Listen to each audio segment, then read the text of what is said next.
Forward together. Not one step back. Who are we? The Poor People's Campaign, a national call for more revival. Who are we? The Poor People's Campaign, a national call for more revival. Who are we? The Poor People's Campaign, a national call for more revival. What do we want? Justice. When do we want it? Now. What do we want? Justice. When do we want it? Now. What do we want? Justice. When do we want it? Now. If we don't get it, Shut it down. if we don't get it, Shut it down. if we don't get it, Shut it down. if we don't get it, Shut it down. I am Reverend Hannah Capaldi. I use she, her pronouns, and I serve this congregation here at First Unitarian Church of Philadelphia as the Minister for Faith Formation. My colleague, Reverend Abby Tennis, and I are so honored to be hosting this event, and we are overjoyed to welcome you in body and in spirit to the sanctuary here at First Unitarian, because there is a spirit moving in this space now. Can you feel it? Can you feel it? In this sanctuary, you might notice a flag here hanging with the face of Frances Ellen Watkins Harper, a Unitarian here in Philadelphia in the mid-1800s, and she is one of our cherished ancestors because she belonged here, and she belonged at Mother Bethel, the first African Methodist Episcopal church in the country a few blocks over. Us UUs have always been affirming of multiple belongings, multiple identities. The God over there at Mother Bethel works for you some Sundays. The God here works for you some Sundays. That works for us. It's good for all of us when we can follow multiple paths to truth. And Frances Ellen Watkins Harper, one truth she fought for, and fought for hard. She believed that we are all bound up together. All bound up together, she wrote, in one great bundle of humanity. So, us, Unitarian Universalists, we believe that your suffering is my suffering. Your oppression is my oppression, and your liberation is my liberation. And isn't that why we are called here tonight? To fight for one another's liberation. So that is just one reason, just one of the many reasons why this sanctuary holds a spirit that I hope will move amongst you now, enliven you, energize you, for we are all bound up together. So let us work together to bring justice here and now through the efforts of the Poor People's Campaign. Can I get an amen? there indeed must be a meeting. And that's why we're calling for one and organizing one. I'm going to ask the tri-chairs of the Pennsylvania Poor People's Campaign to come up and welcome us. And then we're going to keep on hearing about why we must have a meeting and not be silent and not go away silently into the night, but keep on organizing. So come on up.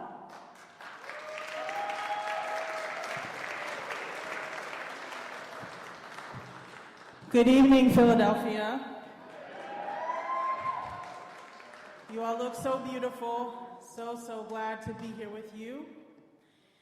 My name is Nishmi Zakia Zarinko, and I am honored to be one of the tri-chairs of the Pennsylvania campaign, along with Professor Borja Gutierrez and Rabbi Michael Pollack.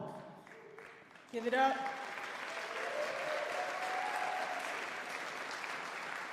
I want to thank you on behalf of the amazing Pennsylvania Coordinating Committee. I'm going to call them out.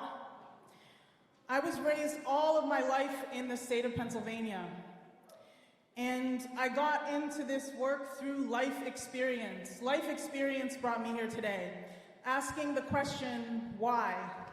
Why is the social murder that Bishop Barber talks about happening? I saw that social murder even as a child. At the age of 5, I started asking why, and I never stopped.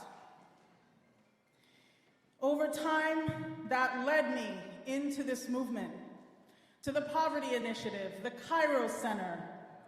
We put out the call to reignite the Poor People's Campaign in 2008, and so I've been working on that ever since. I want to welcome us tonight to the Keystone State. 13 million people, 67 counties. The keystone in architecture is the stone that holds the structure together. And if you think about where we are right now in the Keystone State, we are part of Appalachia. We are part of the Rust Belt. We are part of the Northeast, the Mid-Atlantic. We are right on the Mason-Dixon line. We are the keystone in this entire country. And we have a lot of responsibility. Philadelphia is a fantastic city filled with wonderful people, and it's also the poorest big city in the United States. Tonight, you're going to hear from local and regional leaders not only about the plight, but also about the fight and the insight that comes from the struggle to meet our basic needs and to transform society. We know that, as the National Union of the Homeless says, we only get what we're organized to take. That's right. And you're going to hear from people beyond Philadelphia, because one of the things that we do really well in the Poor People's Campaign, a national call for moral revival, is we unite across lines of division that have been enforced upon us.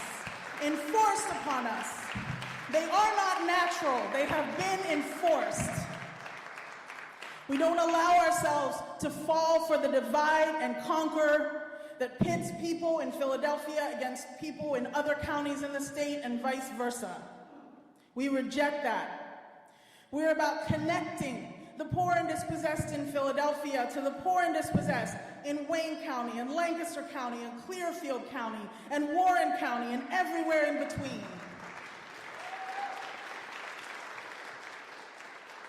I want to say thank you to the Pennsylvania Coordinating Committee, the Coalition to Abolish Death by Incarceration, the Movement of Immigrant Leaders in Pennsylvania, UU Justice PA, ACT UP Philadelphia, March on Harrisburg, the Thomas Merton Center, Marcellus Outreach Butler, the Global Women's Strike, and Put People First Pennsylvania. This is a movement and not a moment. Our deadline is victory. All roads lead to Washington, D.C. on June 18th for the Mass Poor People's and Low-Wage Workers Assembly and Moral March on Washington and to the polls. Tonight, you're going to hear why it is necessary for us to mobilize in great numbers towards this generationally transformative event. Please make a commitment tonight to be there and to bring 5 to 50 additional people with you from your faith community, your union, your organization, your neighborhood, and your family. I would like to thank all the volunteers that are working with us tonight, the interpretation team, Zoraida, Osa, and everyone here who is helping out. This is a collective effort, and I want to thank you for all that you do. And I will introduce my co-chair, Rabbi Michael Pollack.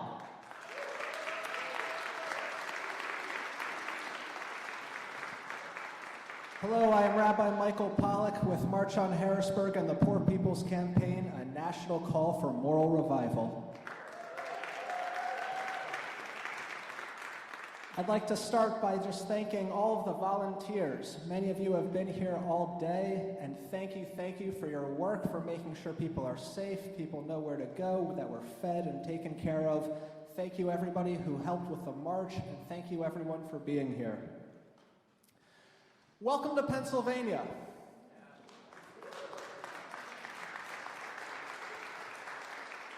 Welcome to Pennsylvania, where the words of the prophet Ezekiel ring true. In you are people who take bribes to shed blood. Welcome to Pennsylvania, where bribery is legal, corruption runs rampant, and democracy is on the defense.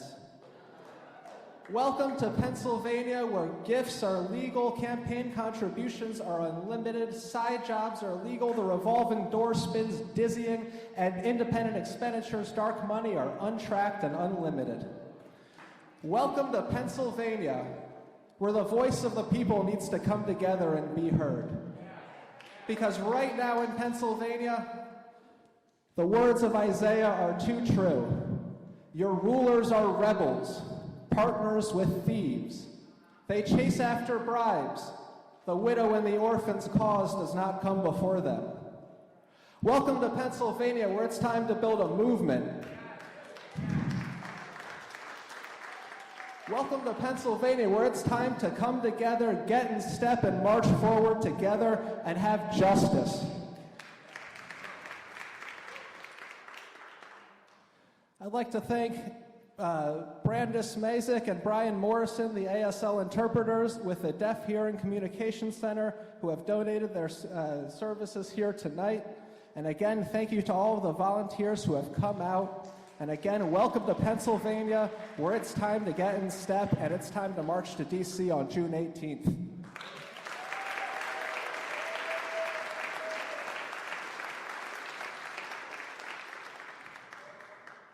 Good evening. My name is Sherelle Barber. I am a part of the Poor People's Campaign COVID-19 Health Justice Advisory Committee, and it is so wonderful to welcome you to the city of Philadelphia, where I've now called Philadelphia my home for the last 8 years. I want to thank some of the elected officials who work so tirelessly on behalf of the poor and working class. Particularly shout out to Kendra Brooks, who's a council member here in the city of Philadelphia. As a social epidemiologist, I join many of my public health colleagues around the nation who are both grieved and outraged at the tragic, avoidable, and unjust loss of life that we have witnessed over the past 2 years. An invisible airborne virus has proven to us that we are caught up in an inescapable network of mutuality and has shown us with vivid detail the deadly consequences of systemic poverty and systemic racism in our nation. Here in the city of Philadelphia, the poorest big city in the nation, we have felt the toll of COVID-19 viscerally, as it has exacerbated the entrenched inequities that existed prior to the pandemic. Just ask the families and communities who have lost too many loved ones, the young children who have lost mamas and daddies and aunties and uncles, the Black doctors who have made a way out of no way to provide our most too often forgotten Black, brown, and poor communities access to testing and vaccines when the system failed us. Just ask pastors who have preached too many funerals, the hospital janitors who have had to help to bag the bodies, the Black mamas being violently evicted from their homes because they have been deprived of a way to make ends meet, or the undocumented workers who are forced to work in unhealthy and unsafe conditions. Just ask the person without health care who is now living with the long-term and debilitating effects of a mild case of COVID-19. Just ask the members of City Council who have been fighting tooth and nail for our poor and working families. Just ask the young man who had this to say during a community conversation we held back in December 2020. What's a pandemic to someone who is already experiencing a survival mentality? Just ask us, and we will tell you how inhumane it is to ignore 1 million deaths in an attempt to rush back to normal, a normal that was killing us. Just ask us, and we will tell you that the Poor People's Campaign, a national call for moral revival, is absolutely necessary in this moment. Our city, our nation, and our world need a healing. And we are being called in this moment to be the healers. Everybody, say that with me, everybody has a right to live. And we must join this movement to fight for a way forward that honors our shared humanity.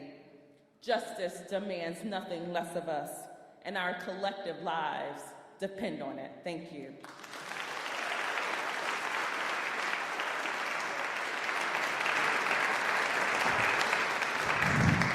Our collective lives do depend on it. And now we're coming to the part of the program we get to hear from some of the real heroes and heroines of this city, of this state, of this region, of this Poor People's Campaign. We're here to listen to the stories and the solutions coming from poor and impacted people. And it seems only right when we do so that instead of applauding folks after they have poured out their hearts, that we instead say in unison, somebody's been hurting our people. It's gone on far too long, and we won't be silent anymore. Can we try that one time? Somebody's been hurting our people. It's been going on far too long, and we won't be silent anymore.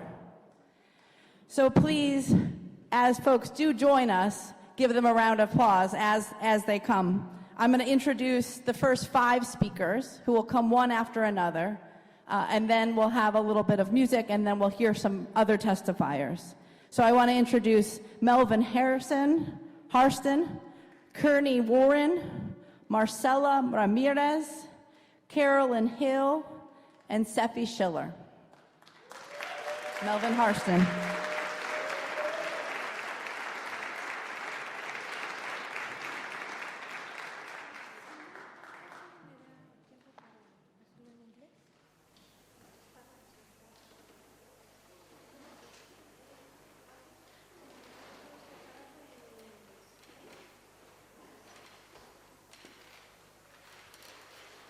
Hola a todos, mi nombre es Marcela y es un honor para mí estar aquí con nuestra campaña de la gente pobre de Pensilvania.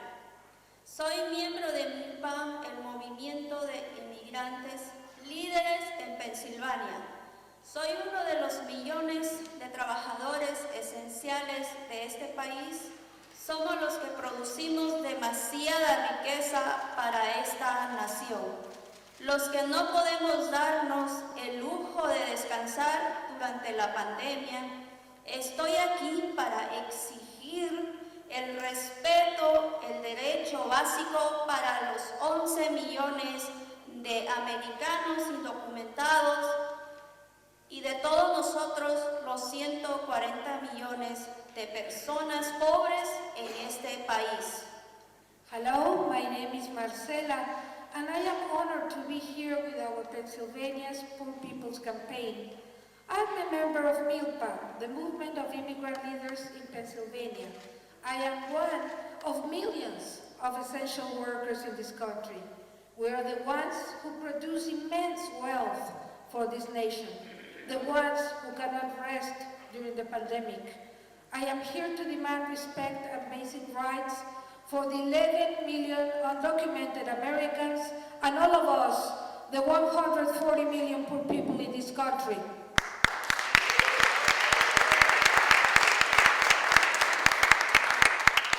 Yo trabajo más de 8 horas diarias en fábrica empacando frutas y verduras. Todos los días salgo de mi casa muy temprano y llego muy noche a casa.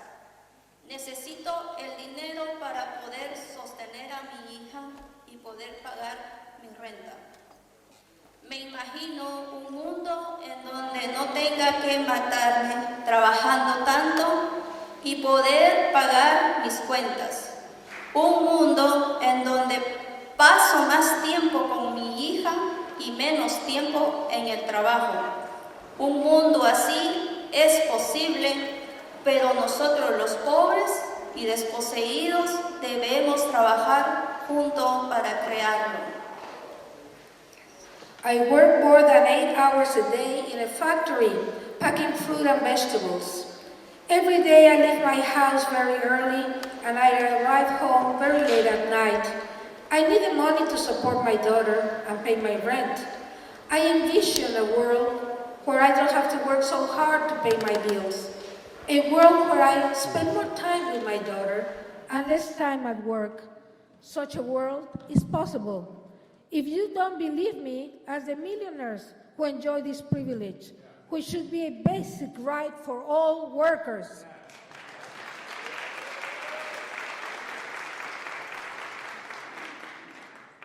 En Milpa estamos luchando por una reforma migratoria en este país, un camino a la ciudadanía para 11 millones o más personas.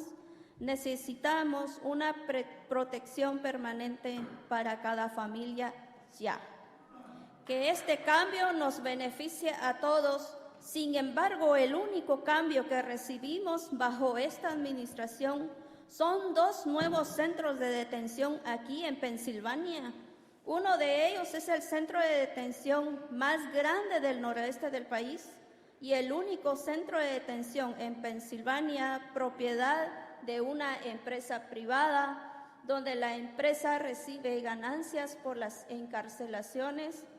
Cada deportación, detención, representa una familia separada.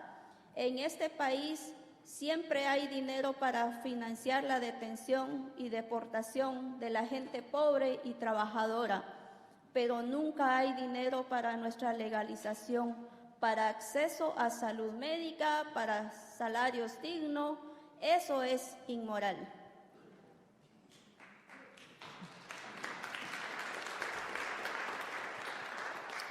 We are in a fight for immigration reform in this country, for a path to citizenship for 11 million or more people. We need permanent protection for every family. This change will make us safer. But the only change we have seen under this administration are 2 new detention centers here in Pennsylvania.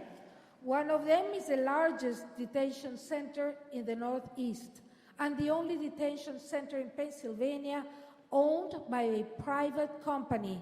The GO Group receives profits from the incarceration and separation of families.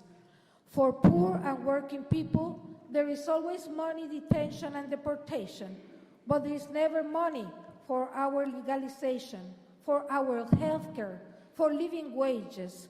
That is immoral.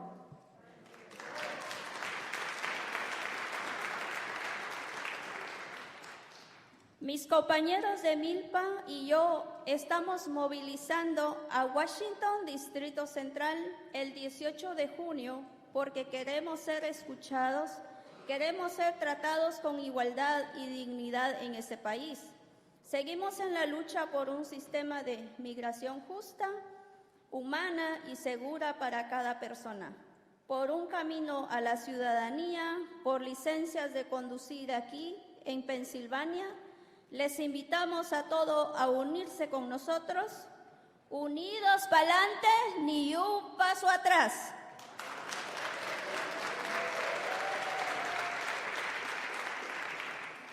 All of us in Milpa are mobilizing to Washington, D.C. on June 18th because we want to be heard.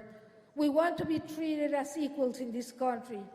Let's keep fighting for a path to citizenship, for driver's license here in Pennsylvania, and for a fair, humane, and safe immigration system for every person.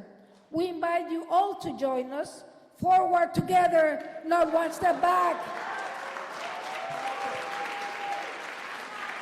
Somebody's hurting our sisters, and it's gone on far too long, and we won't be silent anymore. Hello, glory be to God. Thank you for having us. We are representatives of the University City townhouses that are set to be demolished in just a few months. We are being attacked in many ways. Thank the PPC for having us here today to speak to you on displacement and all forms of attack against poor and low-income families. We are here to fight against these corporate moguls, real estate developers, and slick politicians that stand against us. It's time for change. Change must be done, and it must be done now. We will stand in this fight for a change because there is no other option. excuse me. And today, we as representatives of university townhouses, we will stand with y'all in this fight for how long it takes, no matter how difficult the task is. Whatever it takes, we will stand together, we must stand together, and we must stand strong. Our communities are being destroyed, our communities are being taken from us, our children are being deprived of the necessary resources that they need to survive. We will not stand for this. Thank you. I'm going to turn the floor over to Ms. Darlene Foreman.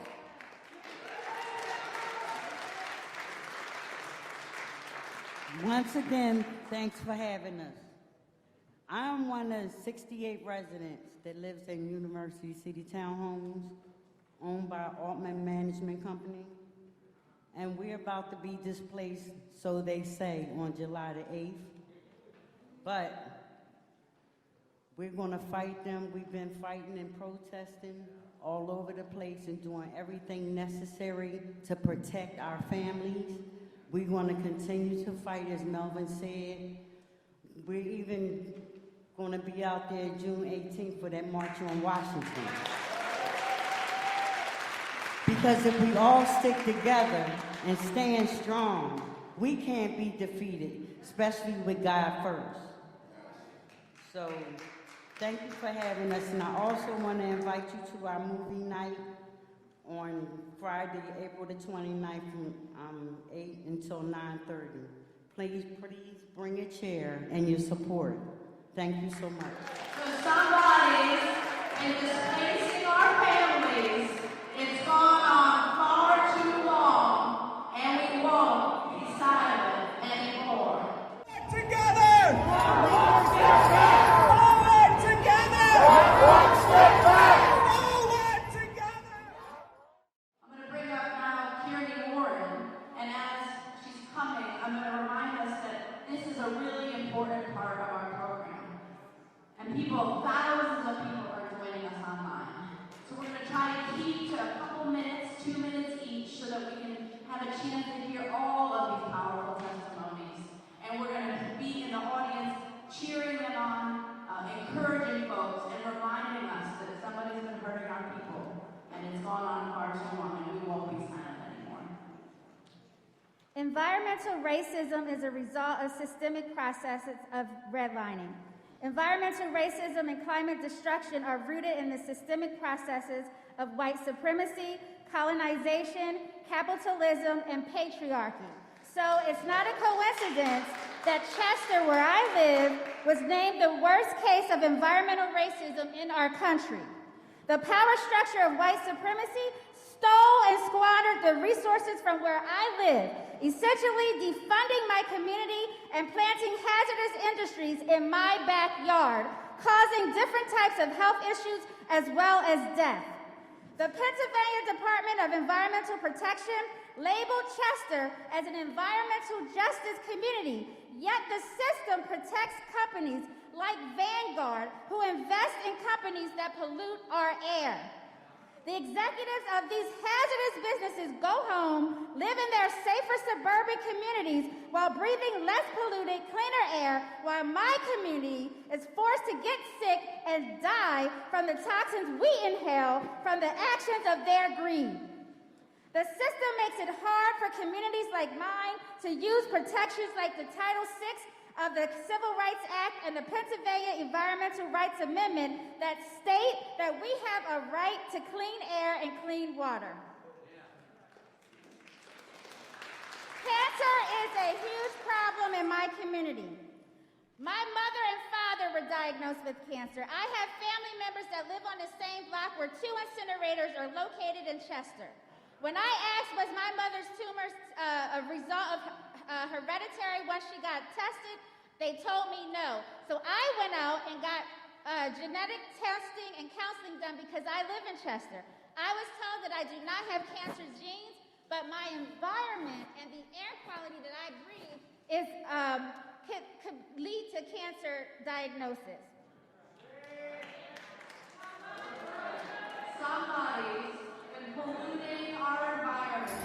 It's poison the water, and it's gonna start to run.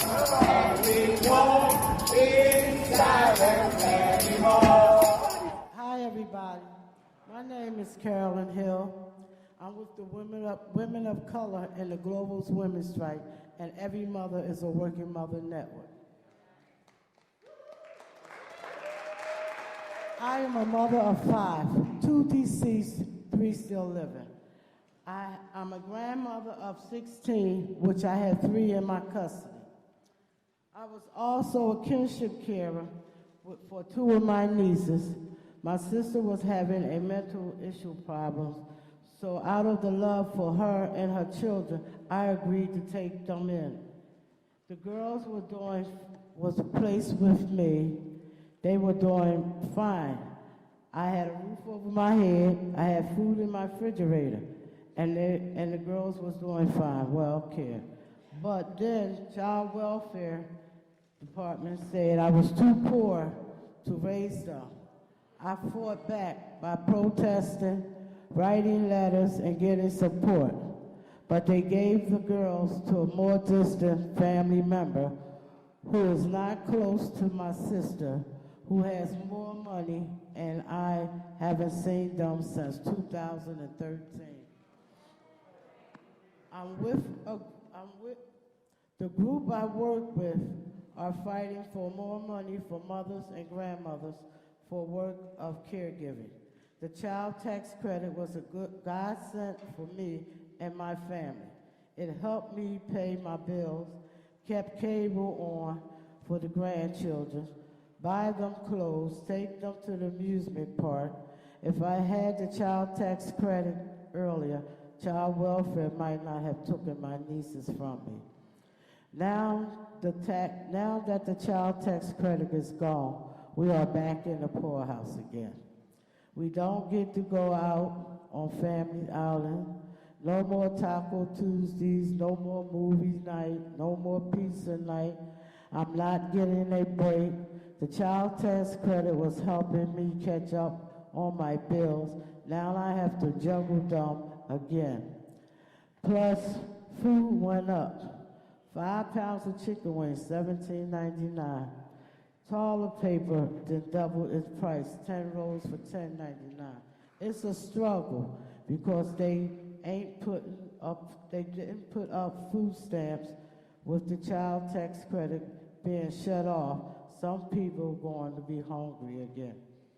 Without the child tax credit, mothers on welfare, TANA, as I was, are back to struggling to survive on a $403 a month for a family of 3. That hasn't changed since 1990. We are demanding an increase, and we say no to work requirement for the child tax credit or TANA. Every mother is a working mother. That's why I'm going to Washington, D.C. with the Poor People's Campaign on June 18th to fight for the child tax credit, TANA, and other money for caregiving. We are making the world go round. As Reverend Liz said, take away our poverty, not our children.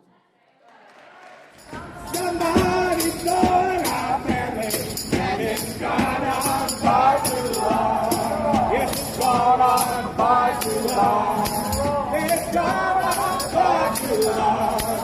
Somebody's going our family, and it's gone on far too long.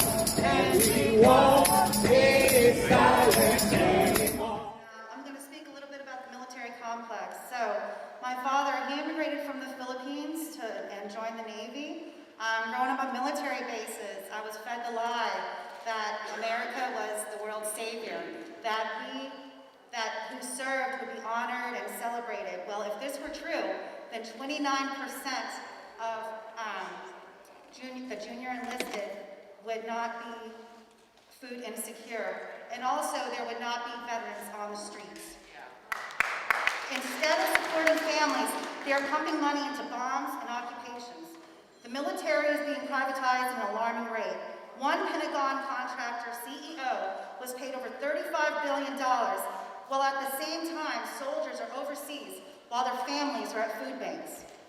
The military did not necessarily give my family a step up. I'm still drowning in school debt, and my father, after serving in the Navy for 30 years and being a Desert Storm veteran, he got a job after retirement because he couldn't survive in California on his pension. So what he ended up doing was going back to the Philippines so he could live without having to work after 30 years of being in the military. So the military budget also takes resources from the general public, as in public education, anti-poverty measures, and also they are degrading the environment. Locally, we know about the PFAS, which are known as forever chemicals, and these are widely used by the military. They have not only contaminated bases, but also drinking water in areas as close as Monaco, where I live. So the effects of the military complex are more far-reaching than just those that serve. And so we cannot stand for contaminated water. We cannot stand for hungry military families. We can't stand for vets on the streets, a broken VA system. And we definitely can't stand by why the military budget is robbing our country. Think of all these things that this money could be used for, other than death and destruction. And we can no longer allow the poor to be victims of this military machine.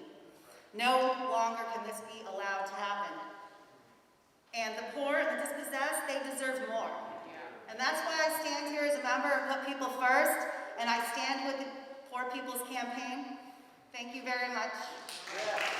Somebody's been militarizing our communities. It's gone on for far too long, and we won't be silent anymore. Oh, somebody's hurting my brother, and it's gone on far too long. Tell you it's gone on far too long. I tell you it's gone on far too long. Somebody's hurting my brother, and it's gone on far too long, and we won't be silent anymore.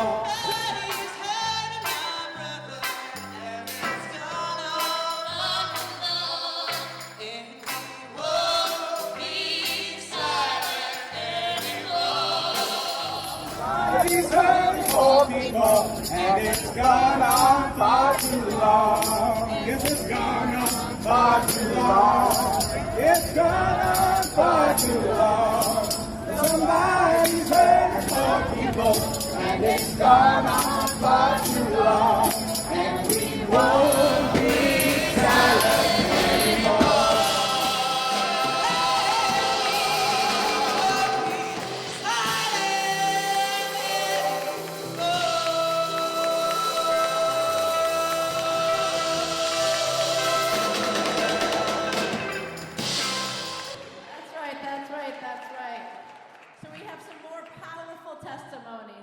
And then we'll have a call to action. So I want to introduce Jessica Boyles, Walter Harris, Dee Marquis Hall, and Sylvia. And we'll go in that order and we'll sing Somebody's Been Hurting Our People after each one.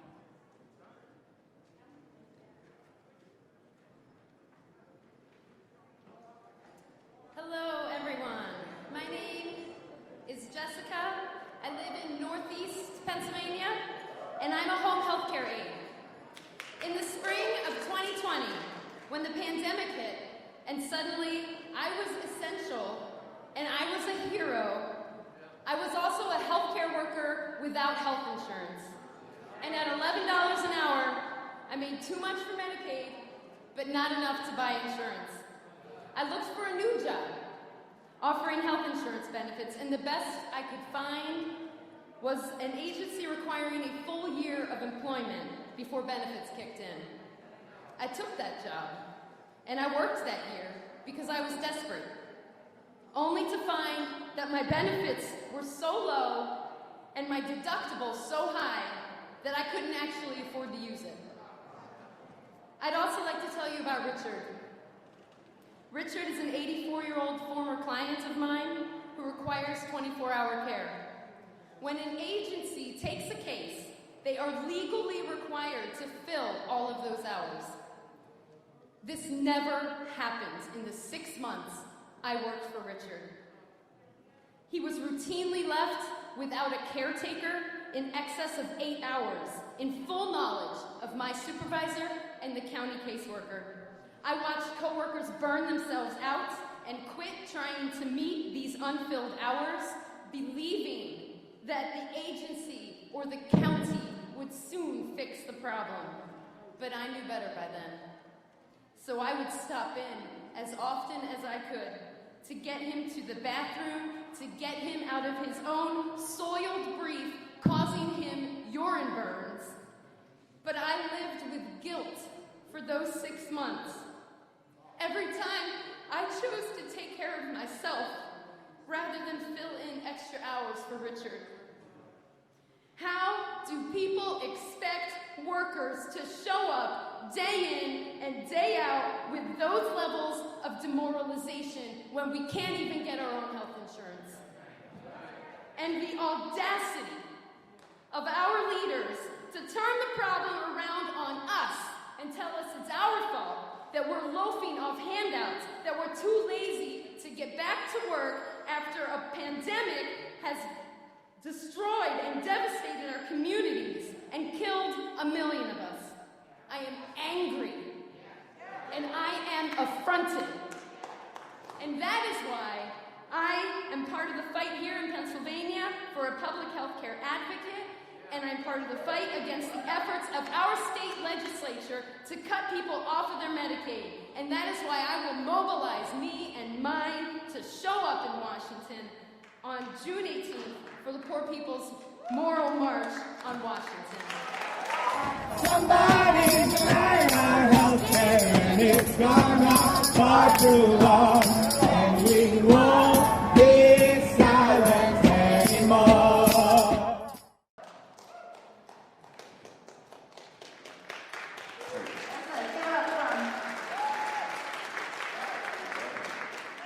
Hello, Philadelphia, city of brotherly love. Thank you. I'm a formerly homeless, from the bottom up, testify, impacted individual from the Jersey Poor People's Campaign. I also represent a nonprofit that is pretty much going to outline my story. It's called Shiloh, Supporting the Homeless, Innovatively Loving Others. In essence, it was a church like this at 18 years old that I came into. I had no place to stay, spoiled as a ward of the court, adopted by a suburban white family. Then I made some mistakes. I went to the criminal system. I came home, made some more mistakes, committed some crimes of poverty, but then I never gave up. I learned the law. I listened to my mentors. I went to city council meetings. I talked back against these injustices. I mobilized, I organized, I recruited, I educated folks, and next thing you know, I became an entrepreneur. But what I'm talking about tonight, from the bottom up, and for a voice for the voiceless. There's an estimated 8,097 homeless in New Jersey. 629 of those people are in Middlesex County, and 138 are unsheltered, allegedly. There's an asterisk star on this point in time count that says these are estimated numbers. No one was outside during COVID-19, and the homeless had no place to quarantine. Numerically speaking, this injustice has numerous faces, from no place to quarantine to not being able to go into public spaces. I mean, let's be honest, criminal histories, disabilities, and chronic health conditions, they're not welcome in certain places.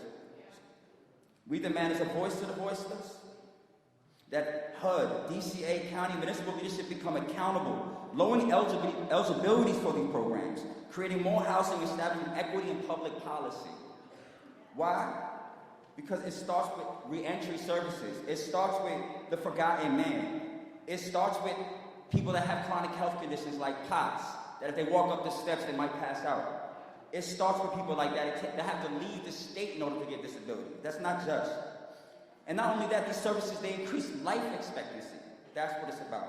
So June 18th, come with us. Be at DC. Thank you. Somebody's been hurting the homeless.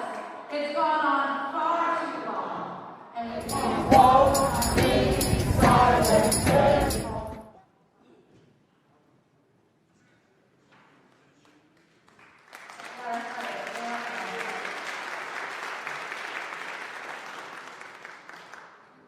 How y'all doing?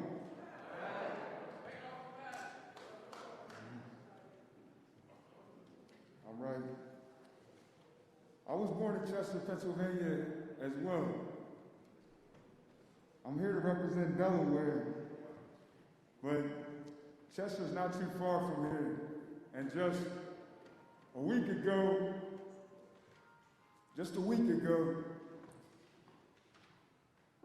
the day before Easter, a 4-year-old girl was buried. A 4-year-old girl that was shot by her 2-year-old brother in the backseat of a car that was parked at the gas station. The baby boy got a hold of the gun. When my mother was pregnant with me, she was in prison. We were separated at birth. With technology today, time we can make almost stand still, but we can't go back and undo it. We can do our best to preserve the legacies we want to protect. Martin Luther King Jr. completed his seminary in Chester, at the same place where I was born, Crozer Theological Seminary. And where I live and train in Wilmington, Delaware, there are no shortage of lost dreams, hopes, opportunities. There are no shortage of poor people with my background who don't realize that they have the power to vote, to organize, to educate, to run for office, to write, and to press for policy change that will help the most impacted people. The demand that we have for economic equality for our families to impact us in a positive way. Most of us realize that we do have the power to exercise our Second Amendment right instead of our first one. In Georgia, where my mother and grandmother moved to, where they live now in Austell, outside of Atlanta, they just moved from Decatur, I just helped them. They're celebrating being able to get guns without background checks. We don't want to be equal in mass shootings, in suicides, in accidental infantile deaths. That's not the kind of equality that King talked about. New York, South Carolina, Pittsburgh, my kin, black people.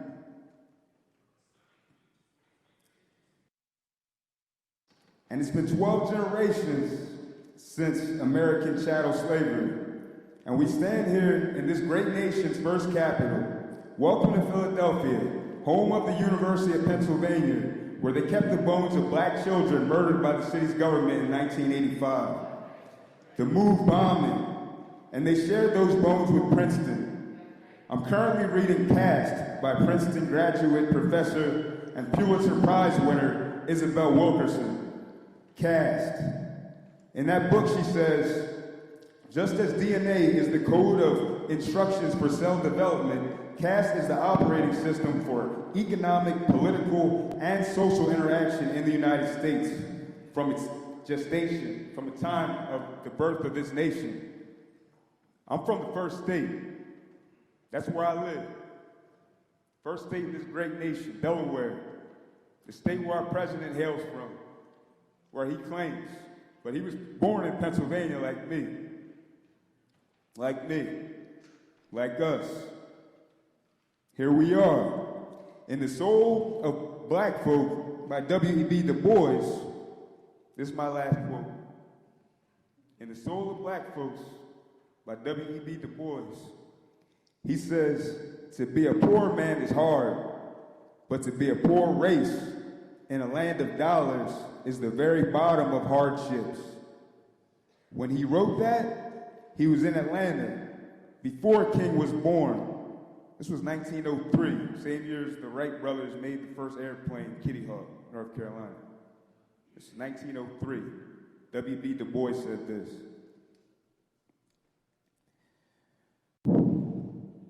To be a poor man is hard, but to be a poor race in a land of dollars is the very bottom of hardships. When I was just in Atlanta, after I learned about the 4-year-old girl, I was driving with my grandmother in her car, depressed and angry and worried for our future. Forward together.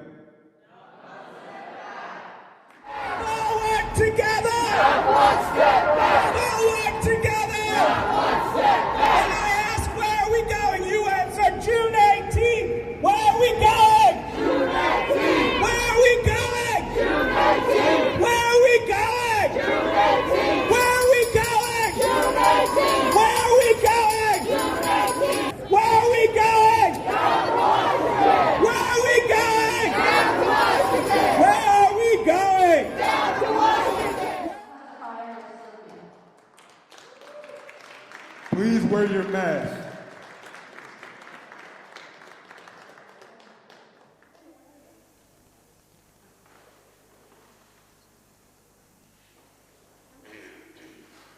Hola, mi nombre es Silvia, miembro de New Labor y trabajadora doméstica. Hello, my name is Sylvia.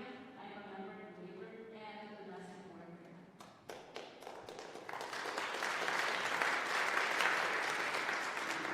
Las trabajadoras domésticas están expuestas a muchas contaminaciones, maltrato y discriminación porque el trabajo doméstico empezó por la esclavitud.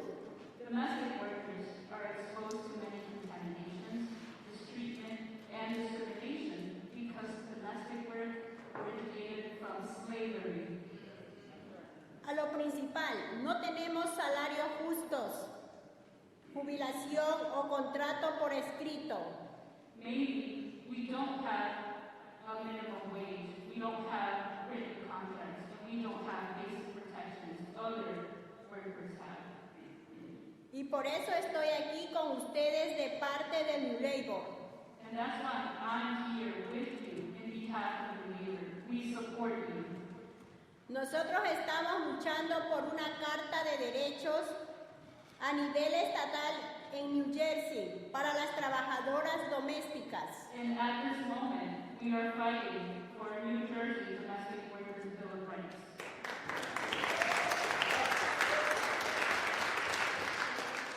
Nosotras las trabajadoras domésticas queremos las mismas protecciones y derechos de los trabajadores estadounidenses. As domestic workers, we deserve the same rights and protections as any other workers and Americans.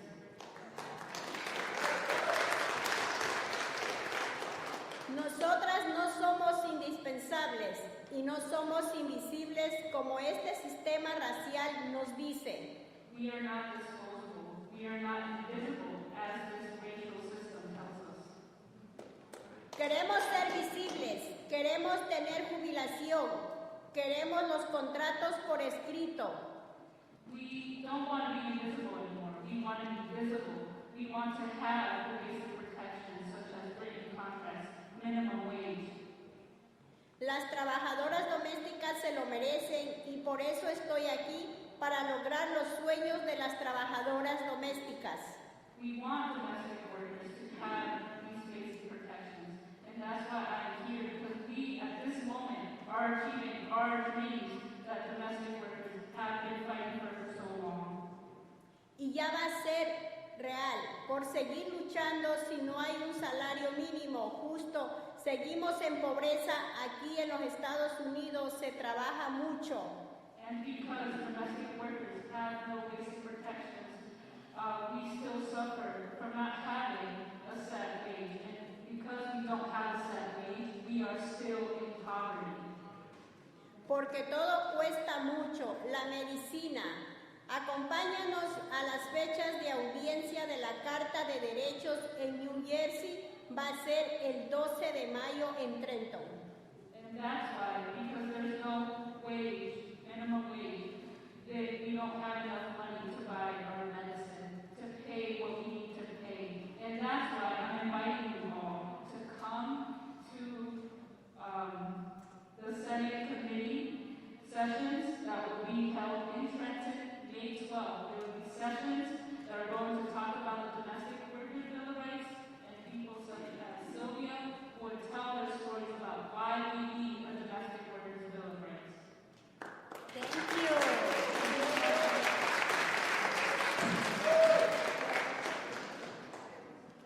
Somebody's been hurting our workers. It's gone on far too long, and we won't be silent. Oye, mi gente, traemos la fuerza, la libertad es mi única bandera. Oye,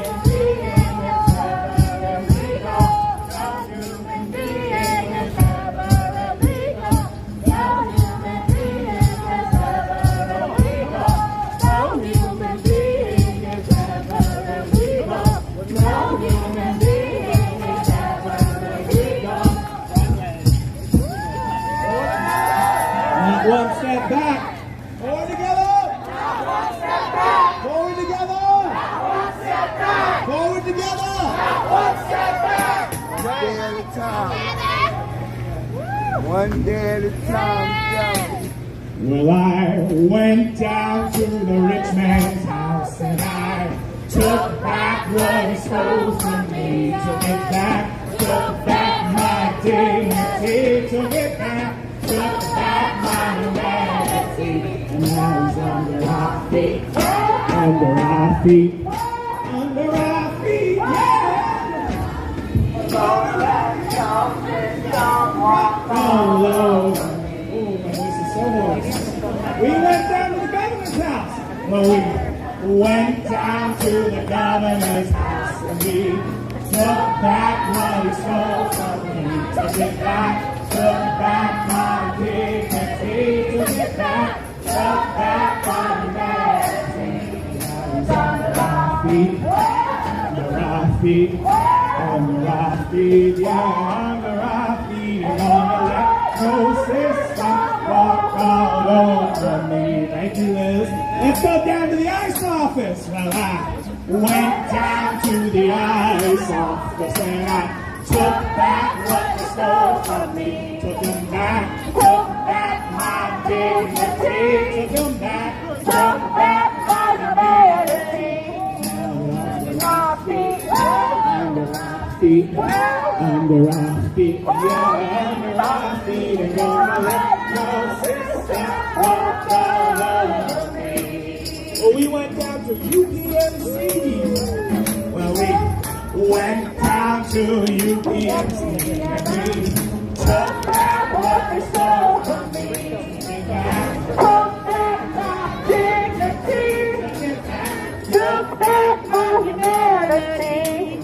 Under our feet. Under our feet. Under our feet. Under our feet. And don't let no system walk all over me.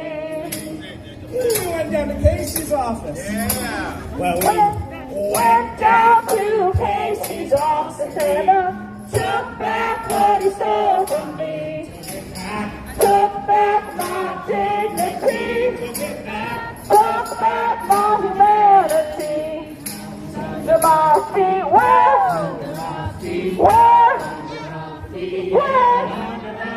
ain't gonna let no system walk all over me. Well, we